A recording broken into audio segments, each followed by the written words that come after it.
Roblox error code 268, very common error. You have been kicked out due to unexpected client behavior. Error code 268 in Roblox. So we are going to fix it in only 3 simple steps. Please make sure you watch the whole tutorial and do the steps in a sequence wise to fix this common problem. So let's go ahead and do that. So here you just need to do a right click in your start icon and then click on run and type appwiz.cpl just like that. Once you have typed it, click on OK.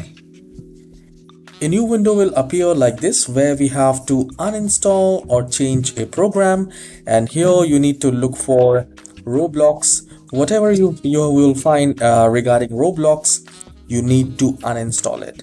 So let's say if this is Roblox, you need to select that and click on uninstall.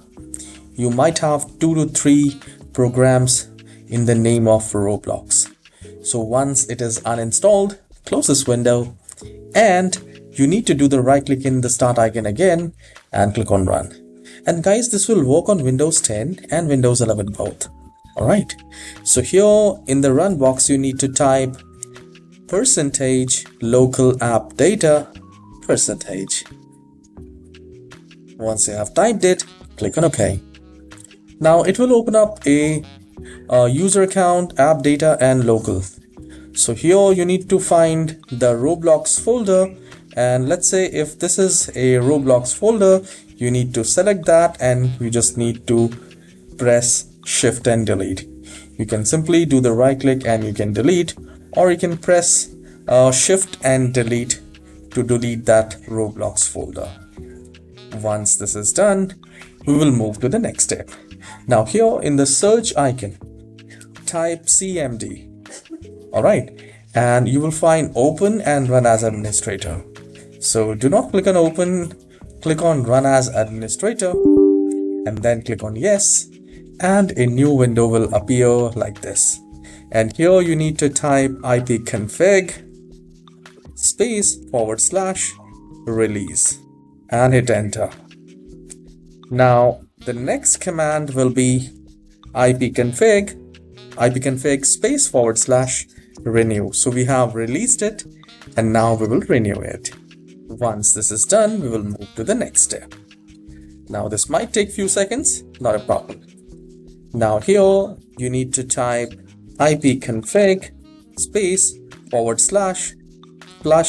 /+DNS. This is also a very important command which you need to do. And here, once this is done, you just need to close this window and open your favorite browser and type at the very top roblox.com. So once you have typed roblox.com, the website will be opened, and here you can simply log in and you can download the Roblox, install it, and then try to use it. For most of us, this will fix the problem. You can let me know in the comment section if you have successfully resolved this issue on your own, and if you don't, leave the comment. I will surely help and I'll tell you a few more steps to do. I hope you have enjoyed this very short tutorial. If you have not liked the video, please hit the like and subscribe, and I'll see you in the next tutorial. Have a wonderful day.